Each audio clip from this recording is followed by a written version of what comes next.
ദൈവിക ജ്ഞാനം നേടണമെങ്കിൽ നാം 5 കാര്യങ്ങൾ പ്രത്യേകം പാലിക്കേണ്ടതുണ്ട്.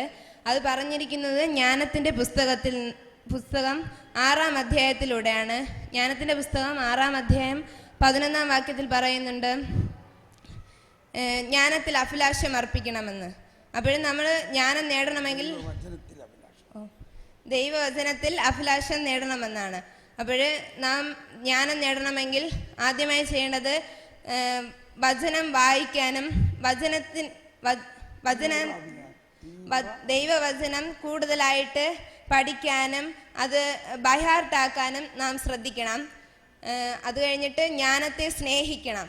നാം അതിനുവേണ്ടി എത്രത്തോളം ആഗ്രഹിക്കുന്നോ അത്രത്തോളം ജ്ഞാനം നമ്മളിലേക്ക് ദൈവം വർഷിക്കും. അതുകൊണ്ട് നാം ജ്ഞാനത്തെ കൂടുതലായിട്ട് സ്നേഹിക്കണം.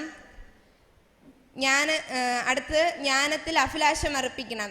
നാം ജ്ഞാനത്തെ തേടണം. ജ്ഞാനം നമുക്കായി വാതിൽക്കൽ നിന്ന് കാത്തിരിപ്പുണ്ട് നമുക്ക് വേണ്ടി. അതിനാൽ ജ്ഞാനത്തെ അഭിലഷിക്കുകയാണെങ്കിൽ നമുക്ക് ജ്ഞാനം ലഭിക്കും.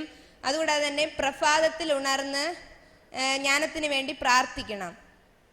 5-ാമത്തത് ജ്ഞാനത്തിൽ ചിന്ത ഉറപ്പിക്കണം.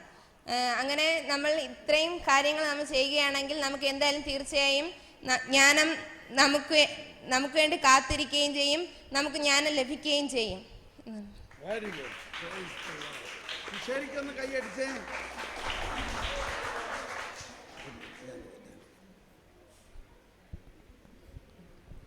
Well done, well done.